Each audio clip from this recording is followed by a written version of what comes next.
Hello student, कैसे हो आप लोग और कैसी चल रही है आप लोगों की तैयारी। आज की इस वीडियो में हम क्लास 12 भूगोल जियोग्राफी का 2025 बोर्ड एग्जाम के लिए एक वायरल मॉडल पेपर लेकर आया हूं। जितने भी हमारे स्टूडेंट इस बार 10 मार्च 2025 की बोर्ड एग्जाम में भूगोल का पेपर देने वाले, उनके लिए आज का ये वीडियो मोस्ट इम्पॉर्टेंट है। ये जो पूरा पेपर है आपके स्टूडेंट भूगोल का, इसमें बताए गए जितने भी क्वेश्चन है इस पेपर में आप लोगों के 10 मार्च 2025 के बोर्ड पेपर में आप लोगों को देखने को मिल जाएगा।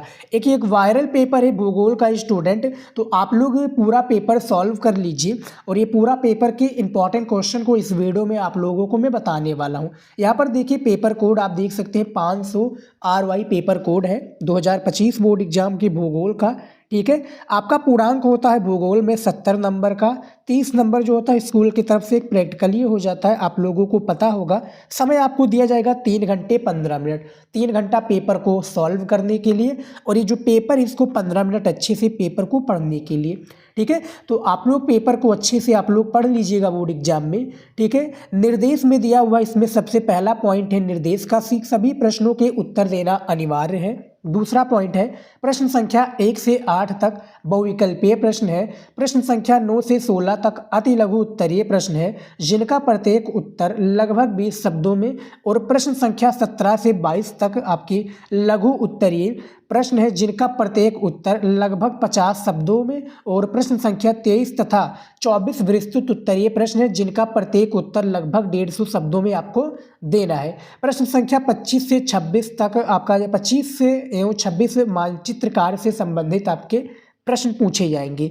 इसमें दूसरा पॉइंट है कि इसे सभी यानी इन सभी प्रश्नों के लिए निर्धारित अंक उसके सम्मुख अंकित होते हैं। चौथा पॉइंट है कि उपयुक्त रेखा मानचित्र एवं आरेखों द्वारा अपने उत्तरों की पुष्टि कीजिए। ठीक है, तो ये निर्देश होता है जो आपको पढ़ना जरूरी है स्टूडेंट, क्योंकि पेपर में आप लोगों को एक पता चल जाएगा कि कितने शब्दों में आपको कैसे आंसर लिखना है भूगोल में। ठीक है, तो ये आप लोग पेपर में जरूर पढ़ लीजिएगा। अब चलिए यहाँ से सारा खेल हमारा स्टार्ट हो जाता है। 8 आपके बहुविकल्पीय प्रश्न जो है भूगोल में पूछे जाते हैं। ये देखिए, सबसे पहला क्वेश्चन भूगोल का पूछा गया है कि रुको और जाओ निश्चयवाद जाना जाता है। तो रुको और जाओ निश्चयवाद किस नाम से जाना जाता है? पर्यावरणीय निश्चयवाद, संभववाद, नव निश्चयवाद या प्रत्यक्षवाद। तो इनमें से सी राइट आंसर हो जाएगा स्टूडेंट, नव निश्चयवाद हो जाएगा, और इसका जो प्रतिपादन किया था वो ग्रिफ्थ टेलर ने किया था। तो पहले का सी आंसर बिल्कुल सही हो जाएगा। ठीक है, और आप लोग भी स्टूडेंट ये जो पूरा पेपर है हमारे साथ में सॉल्व कीजिए। ठीक है, इसमें बताए गए क्वेश्चन भी आप लोग नोट कीजिए, इसका आंसर आपको पता है तो वो भी बताइएगा। दूसरा क्वेश्चन दिया हुआ है कि निम्नलिखित में से किस महाद्वीप में सर्वाधिक जनसंख्या निवास करती है, यानी इनमें से कौन सा वो महाद्वीप है जिनमें सबसे अधिक जनसंख्या जो है निवास करती है। वो आपका अफ्रीका महाद्वीप हो जाएगा, एशिया महाद्वीप हो जाएगा, या दक्षिणी अमेरिका, या आपका उत्तरी अमेरिका। तो इनमें से करेक्ट आंसर आपका स्टूडेंट एशिया हो जाएगा। दूसरे का भी आंसर बिल्कुल सही हो जाएगा। तीसरा क्वेश्चन देखिए स्क्रीन पर दिया हुआ है। ठीक है, और ये सभी ऐसे क्वेश्चन हैं जिसका मैंने जो बहुविकल्पीय प्रश्न है वो पूरा कंप्लीट करा चुका हूँ आप लोगों का। ठीक है, तो ये पूरा पेपर के जो बताए गए क्वेश्चन है इसका आंसर आप लोग तैयार कीजिए और ये पूरा पेपर हमारे साथ सॉल्व कीजिए। ठीक है, तीसरा क्वेश्चन दिया हुआ है कि निम्नलिखित में से मानव विकास का उपागम नहीं है, यानी इनमें से जो मानव विकास का उपागम नहीं है। तो देखिए, आय उपागम भी सही है, कल्याण उपागम भी सही है, क्षमता उपागम भी सही है, और एक और हो जाएगा आय जो है आवश्यकता जो है न्यूनतम आवश्यकता उपागम, तो वो भी सही है। लेकिन यहाँ पर भैया स्वास्थ्य उपागम कहाँ पर घुस गया? तो तीसरे का सी आंसर जो हो जाएगा, जो कि बिल्कुल भी नहीं है यहाँ पर बताया गया था, तो तीसरे का सी राइट आंसर आपका हो जाएगा। 4 नंबर क्वेश्चन देखिए कि निम्नलिखित में से कौन सी बगाती रोपण फसल है, यानी इनमें से कौन सी भैया रोपण फसल है? चना है आपका, धान है, गेहूं है, या रबड़ है? तो इनमें से चौथे का सी आपका डी राइट आंसर हो जाएगा। रबड़ हो जाएगा स्टूडेंट, चाय हो जाएगा, कॉफ़ी हो जाएगा, काजू हो जाएगा। ठीक है, उसके बाद में आपका और कौन सा हो जाएगा आप लोग बताइएगा। तो काफ़ी सारी चीज़ हो जाएंगे जो कि रोपण फसल के अंतर्गत आती है, तो चौथे का डी आंसर बिल्कुल सही हो जाएगा। 5वां नंबर प्रश्न दिया हुआ है ये देखिए कि निम्न में से कौन तृतीयक क्रियाकलाप से संबंधित है, यानी इनमें से कौन है भैया जो तृतीयक क्रियाकलाप से संबंधित है। तो 5 नंबर का आपका राइट आंसर इनमें से क्या हो जाएगा, तो 5 का आपका डी राइट आंसर हो जाएगा। ये सभी हो जाएगा बिल्कुल करेक्ट आंसर। ठीक है, तो आपका अध्यापक भी हो जाएगा, डॉक्टर भी हो जाएगा, वकील भी हो जाएगा, जो कि तृतीयक क्रियाकलाप से संबंधित है। 6 नंबर क्वेश्चन देखिए, किस देश में रेल मार्गों के जाल का संगतम घनत्व पाया जाता है। वो कौन सा देश है स्टूडेंट जिसमें रेल मार्गों के जाल का संगतम घनत्व पाया जाता है, आप लोग बताइए। इनमें से मैं बात करूं आपका तो संयुक्त राज्य अमेरिका हो जाएगा, जो कि बिल्कुल करेक्ट आंसर हो जाएगा। 6 नंबर का सी आंसर। ठीक है, 7 नंबर क्वेश्चन देखिए कि निम्नलिखित में से कौन भारत में दूसरा सबसे बड़ा धार्मिक समुदाय है। तो मैं बात करूं आपका तो 7वें का आपका सी राइट आंसर हो जाएगा। मुस्लिम जो हो जाएगा स्टूडेंट, यानी हिंदू के बाद में मुस्लिम एक ऐसा धार्मिक समुदाय है जो कि सबसे अधिक यानी सबसे बड़ा धार्मिक समुदाय के नाम से जाना जाता है। 8 नंबर क्वेश्चन है कि निम्नलिखित में से कौन सा पर्यटन नगर है। ठीक है, 1 नंबर का क्वेश्चन है। तो देखिए यहाँ पर स्टूडेंट दिल्ली, चंडीगढ़, प्रयागराज, और ये जो आपका लिखा हुआ है स्टूडेंट क्या है, ये आपका जो लिखा हुआ है मैं आपका बात करूँ, ठीक है, ये गेहूँ जो लिखा हुआ है तो इसको हटा दीजिए। यहाँ पर आपका आ जाएगा नैनीताल। ठीक है, क्या आ जाएगा, नैनीताल आ जाएगा। ठीक है, तो कंप्यूटराइज में गड़बड़ी हो गया था तो इसको इग्नोर कीजिएगा।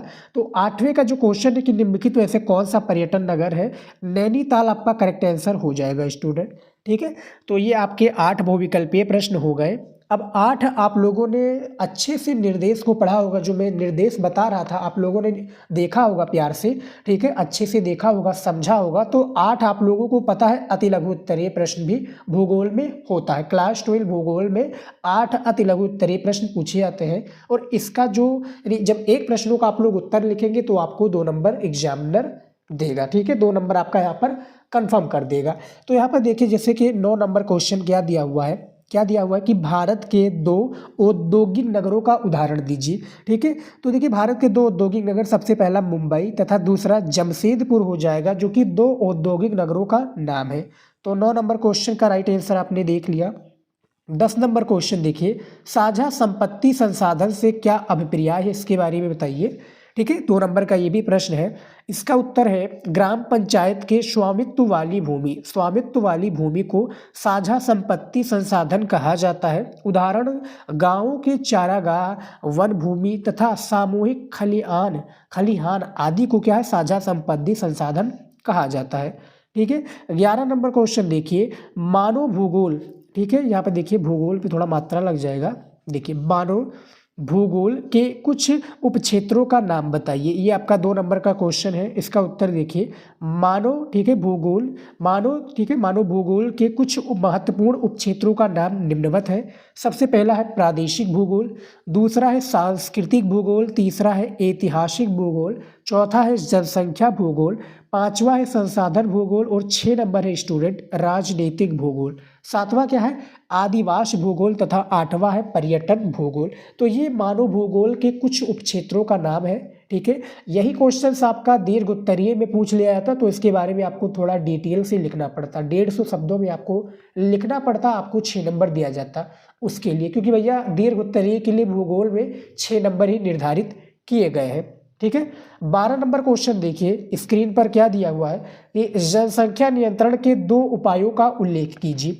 ठीक है, तो इसका उत्तर देखिए, सबसे पहला उपाय है परिवार नियोजन संबंधी तथा प्रचार करना, तथा दूसरा है गर्भ निरोधक की सहज उपलब्धता। ये जनसंख्या नियंत्रण के 2 उपायों का एक प्रकार से, यानी 2 उपायों के उल्लेख किया गया कि जनसंख्या इससे नियंत्रण हो सकती है। ठीक है, भूगोल के शब्दों में कह सकते हैं। तीसरा आपका जो 12 के बाद में 13 नंबर क्वेश्चन है कि मानव विकास को परिभाषित कीजिए। ठीक है, 2 नंबर का क्वेश्चन है। इसका उत्तर देखिए, मानव विकास स्वास्थ्य, भौतिक, पर्यावरण से लेकर आर्थिक, सामाजिक और राजनीतिक स्वतंत्रता तक सभी प्रकार के मानक विकल्पों को सम्मिलित करते हुए लोगों के विकल्पों में विस्तार और उनकी शिक्षा, स्वास्थ्य सेवाओं तथा सशक्तिकरण के अवसरों में वृद्धि की प्रक्रिया है। ये मानव विकास को परिभाषित करते हैं। ठीक है, जो आपका थर्ड चैप्टर हो जाएगा शायद मानव विकास भूगोल का, उससे ये आपके प्रश्न बन रहे हैं। ठीक है, 14 नंबर क्वेश्चन देखिए, पूछा गया है कि द्वितीयक क्रिया तथा तृतीयक क्रिया के दो दो उदाहरण दीजिए। ठीक है, 2 नंबर इसके लिए आपको पेपर में दिया जाएगा। इसका उत्तर देखिए द्वितीयक क्रिया का। देखिए द्वितीयक क्रिया के जो 2 उदाहरण हो जाएंगे, कुटीर उद्योग एवं दूसरा विनिर्माण उद्योग। उसके बाद में तृतीयक क्रिया का हो जाएगा सबसे पहला बैंकिंग सेवा एवं पर्यटन उद्योग। ये द्वितीयक क्रिया तथा तृतीयक क्रिया के दो दो उदाहरण है जो आप स्क्रीन पर यहाँ पर देख सकते हैं स्टूडेंट। ठीक है, उसके बाद में देखिए यहाँ पर 15 नंबर क्वेश्चन कि तृतीयक क्रियाकलाप के 4 उदाहरण दीजिए। ठीक है, हमें तृतीयक क्रियाकलाप के कितने उदाहरण देना है? 4 उदाहरण देना है। इसका उत्तर देखिए सबसे पहला है व्यापार, दूसरा है परिवहन, तीसरा है संचार तथा चौथा है सेवाएं। ये तृतीयक क्रियाकलाप के 4 उदाहरण है जो यहाँ पर आप लोग स्क्रीन पर देख सकते हैं स्टूडेंट। ठीक है, ये भी मैंने आपको बता दिया है। 16 नंबर क्वेश्चन देखिए, भारतीय भाषाओं को मुख्यतः कितने भागों में बांटा जा सकता है? ठीक है, 2 नंबर का ये क्वेश्चन है। इसका उत्तर देखिए, भारतीय भाषाओं को मुख्यतः 4 भागों में बांटा जा सकता है। सबसे पहला है आर्य भाषाएं, दूसरा है द्रविड़ भाषाएं, तीसरा है यहाँ पे देखिए ऑस्ट्रिक तथा चौथा है तिब्बती चीनी भाषाएं। ये भारतीय भाषाओं को मुख्यतः बांटा जा सकता है। यहाँ पर 4 भाषाएं मुख्यतः पेपर में बताए गए हैं। ठीक है, तो ये आपके 8 अति लघु उत्तरीय प्रश्न मैंने आप लोगों को बता दिया है। अब यहाँ पर देखिए स्टूडेंट, लघु उत्तरीय प्रश्न आ चुका है जो कि पेपर में आपके टोटल 6 प्रश्न दिए होते हैं। ठीक है, यहाँ पर आप देख सकते हैं ये टोटल 6 प्रश्न है। ठीक है, और हर एक प्रश्न आपका 4 नंबर का होता है। और पेपर में कितने शब्दों में आपको लिखना है? आपको पेपर में 50 शब्दों में इसका आंसर लिखना होता है लघु उत्तरीय में। तो 17 नंबर क्वेश्चन देखिए कि मानव भूगोल के अध्ययन के उद्देश्य की विवेचना कीजिए। ठीक है, 4 नंबर का क्वेश्चन है। 18 नंबर क्वेश्चन है कि जनसंख्या प्रवास के प्रतिकर्ष एवं अपकर्ष कारकों की विवेचना कीजिए। ये भी आपका 4 नंबर का इंटरेस्टिंग क्वेश्चन है। 19 नंबर क्वेश्चन है मानव विकास के उपागमों का उल्लेख कीजिए। ये भी भैया आपका 4 नंबर का मोस्ट इंपॉर्टेंट क्वेश्चन है। 20 नंबर क्वेश्चन है कि परिवहन और संचार सेवाओं की सार्थकता को विस्तार पूर्वक स्पष्ट कीजिए। तो ये भी भैया आपका 4 नंबर का मोस्ट इंपॉर्टेंट क्वेश्चन है। 21 नंबर क्वेश्चन है भारत में जनसंख्या वितरण को प्रभावित करने वाले कारकों की विवेचना कीजिए। 4 नंबर का क्वेश्चन है। और 22 नंबर क्वेश्चन है चाय व कॉफ़ी की कृषि को संक्षेप में बताइए। तो ये स्टूडेंट टोटल आपके 6 क्वेश्चंस हैं जो कि मोस्ट इंपॉर्टेंट क्वेश्चंस की लिस्ट में आते हैं। ठीक है, इन सभी क्वेश्चन का आंसर आप लोगों को क्वेश्चन बैंक में मिलेगा, आपको भूगोल के बुक में मिलेगा। आपके पास क्वेश्चन बैंक होगा ही। ठीक है, तो उन क्वेश्चन बैंक में आपको चैप्टर वाइज, यानी जैसे कि आपका पहला जो 17 नंबर क्वेश्चन है इसका आंसर फर्स्ट चैप्टर में मिल जाएगा, दूसरा आपको चैप्टर में मिल जाएगा, तीसरा चैप्टर में मिल जाएगा, चौथा, पांचवा, छठवां, इस तरह चैप्टर वाइज यानी सीरियल से आपको हर एक प्रश्न का यानी लघु उत्तरीय प्रश्न का उत्तर आपको देखने को मिल जाएगा। ठीक है, तैयार कर लीजिएगा। उसके बाद में देखिए दीर्घ उत्तरीय प्रश्न यहाँ पर आ चुका है। दीर्घ उत्तरीय प्रश्न आपके पेपर में केवल 2 ही प्रश्नों का आपको उत्तर देना है, जिसके लिए 12 नंबर आपको भूगोल में पेपर में दिया जाएगा। जैसे कि देखिए 23 नंबर क्वेश्चन कि मानव भूगोल अन्य सामाजिक विज्ञानों से किस प्रकार से संबंधित है, इसके बारे में बताना है। ठीक है, अब यहाँ पर देखिए 6 नंबर आपको दिया जाएगा। अथवा करके आप देख सकते हैं। फिर क्वेश्चन पूछा गया है कि जनंकिकीय संक्रमण की अवस्थाओं की विवेचना कीजिए। तो आपको पेपर में केवल 2 ही करना है, इनमें से जो भी आपको प्रश्नों का उत्तर आता है वो आप लोग कर लीजिएगा। ठीक है, 24 नंबर क्वेश्चन देखिए क्या पूछा गया क्वेश्चन कि संसाधन संरक्षण क्या है, ऊर्जा संसाधनों के संरक्षण के उपाय सुझाइए। ठीक है, 6 नंबर का ये क्वेश्चन है। अथवा करके ये दिया हुआ कि इंदिरा गांधी नहर कमान क्षेत्र में सतत पोषणीय विकास को बढ़ावा देने के लिए उपाय सुझाएं। तो टोटल आपके 4 क्वेश्चंस दिए हुए हैं। ठीक है, पेपर में मैं बात करूं तो आपको 2 ही करना है, लेकिन फिलहाल आप चारों प्रश्नों को तैयार कर लीजिए, इसके उत्तर को तैयार कर लीजिए स्टूडेंट। पेपर में आपका आएगा तो क्वेश्चन से जब आएगा तो इसका आंसर आप लोग तैयार करे होगे तो आप उसका आंसर कॉपी में लिख दोगे। ठीक है, 25 नंबर क्वेश्चन देखिए भारत के दिए गए मानचित्र में निम्नलिखित को उपयुक्त चिन्हों द्वारा दर्शाइए और उनके नाम भी लिखिए। अब यहाँ पर देखिए मानचित्र से संबंधित प्रश्न आ चुका है स्टूडेंट, जो कि पेपर में हमें क्या है यहाँ पर देखिए आधा आधा नंबर दिया गया है। ठीक है, तो ये देखिए आधा आधा नंबर दिया गया, तो किस लिए दिया गया है? आधा नंबर दिया जाएगा स्टूडेंट, यानी टोटल 5 नंबर का ही हमारा मानचित्र से प्रश्न है जो कि भारत से रिलेटेड है। तो आधा नंबर दिया जाएगा जब हम इस प्रश्न का उत्तर कॉपी में लिख देंगे, और आधा नंबर दिया जाएगा जब हम इसको मैप में दर्शा देंगे, यानी भारत के नक्शा में दर्शा देंगे कि ये स्थान यहाँ पर है। ठीक है, तब जाकर हमें 1 नंबर एक प्रश्न पर बनेगा।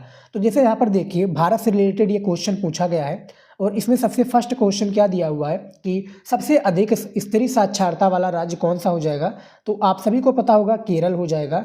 ठीक है, दूसरा क्वेश्चन क्या पूछा गया है कि गुजरात का राजधानी नगर क्या हो जाएगा, तो देखिए वर्तमान की मैं बात करूँ तो गांधीनगर हो जाएगा। ठीक है, गांधीनगर। और आपका पुराना बात करूँ तो अहमदाबाद हो जाएगा स्टूडेंट। ठीक है, लेकिन बुक में दिया हुआ था अहमदाबाद, गूगल पर मैंने सर्च किया तो गांधीनगर बता रहा था। आपके हिसाब से इस क्वेश्चन का राइट आंसर क्या होना चाहिए, नीचे कमेंट में जरूर बताइएगा। ठीक है, तीसरा क्वेश्चन देखिए सबसे अधिक गन्ना उत्पादक राज्य कौन सा हो जाएगा, उत्तर प्रदेश। निसंकोच आप लोग पेपर में इसका आंसर दे दीजिएगा। ठीक है, चौथा क्वेश्चन देखिए राजस्थान राज्य की पर्वत श्रेणी कौन सी हो जाएगी, तो अरावली पर्वत। ठीक है, अरावली पर्वत हो जाएगा स्टूडेंट, आप लोग नाम जानते ही होंगे। ठीक है, श्रृंखला हो जाएगा। पांचवा क्वेश्चन देखिए कि उत्तर प्रदेश में राज्य का प्रमुख आणविक ऊर्जा संयंत्र, जैसे कि मैं बात करूं महाराष्ट्र में एक है जो कि तारापुर है, लेकिन उत्तर प्रदेश में भी एक है वो नरोरा हो जाएगा। ठीक है, नरोरा कहाँ पर है, वो आपका बुलंदशहर डिस्ट्रिक्ट में है उत्तर प्रदेश में। ठीक है, तो ये प्रश्नों का उत्तर हो गया। और जैसा कि मैंने बताया उत्तर प्रदेश के बुलंदशहर में अरावली पर्वत यहाँ पर है, उत्तर प्रदेश में अहमदाबाद केरल। तो ये सब आपको मानचित्र में दर्शाना होगा और इसका भी मैंने वीडियो अपने चैनल पर बना दिया है कि भारत का मानचित्र कैसे भरे, उसके प्रश्नों का उत्तर कैसे लिखे कॉपी में। ठीक है, वो वीडियो मैंने बना रखा है, आप लोग देख लीजिएगा चैनल पर। 26 नंबर क्वेश्चन देखिए यहाँ पर कि विश्व के दिए गए रेखा मानचित्र में निम्नांकित को उपयुक्त चिन्हों द्वारा दर्शाइए और उनके नाम भी लिखिए। यानी सेम प्रोसेस यहाँ पर है, क्योंकि ये आपका अब आ चुका है विश्व का, यानी वर्ल्ड का, संसार का। इसके प्रश्नों का उत्तर देना और आपको दर्शाना रहेगा। जैसे कि देखिए इसका पहला नंबर क्वेश्चन क्या दिया हुआ है कि विश्व का सबसे अधिक क्षेत्रफल वाला देश कौन सा हो जाएगा, तो रूस हो जाएगा। ठीक है, यानी विश्व का सबसे अधिक क्षेत्रफल वाला देश आपका रूस है। दूसरा क्वेश्चन है कि विश्व का दूसरा सबसे अधिक जनसंख्या वाला देश कौन सा हो जाएगा, तो वो आपका हो जाएगा भारत। पहले पर आपका जो है चीन है, दूसरे पर भारत, तीसरे पर आपका अमेरिका, चौथे पर इंडोनेशिया। ठीक है, तीसरा क्वेश्चन देखिए दक्षिणी अमेरिका का सबसे अधिक जनसंख्या वाला देश तो कौन सा हो जाएगा भैया, आपका ब्राज़ील हो जाएगा, दक्षिण अमेरिका वाला। ठीक है, तो ब्राज़ील सबसे अधिक जनसंख्या वाला देश है। उसके बाद में चौथा क्वेश्चन है कि यूरोप का सबसे अधिक मानव विकास सूचकांक वाला देश कौन सा हो जाएगा, तो आपका नॉर्वे हो जाएगा, जो कि 2019 के डाटा के हिसाब से बुक में बताया जा रहा है। उसके बाद में देखिए पांचवा क्वेश्चन कि इंडोनेशिया की एक मेगा सिटी कौन सी हो जाएगा, तो आपका जकार्ता हो जाएगा। ठीक है, जकार्ता हो जाएगा आपका राइट आंसर। तो ये आप लोगों को दर्शाना होगा, जो कि मैंने विश्व और भारत का मानचित्र दोनों दर्शा दिया है और ये पेपर मैंने पूरा आपको बता दिया है। ठीक है, इसके बताए गए क्वेश्चन को मैंने बताया है, तो आप लोग इसके बताए गए क्वेश्चन को इग्नोर मत कीजिएगा, स्टूडेंट तैयार कर लीजिए, क्योंकि पेपर में आएगा कन्फर्म है, ये क्वेश्चन आने वाला है और तैयार कर लीजिएगा। इसी तरीके से मैं वीडियो इस चैनल पर लेकर आता रहता हूँ, तो इस चैनल को भी आप लोग ज़्यादा से ज़्यादा सब्सक्राइब कीजिए और इस वीडियो को शेयर कीजिएगा अपने दोस्तों के पास। फिलहाल इस वीडियो में इतना ही था, मिलते हैं नेक्स्ट वीडियो में। जय हिंद।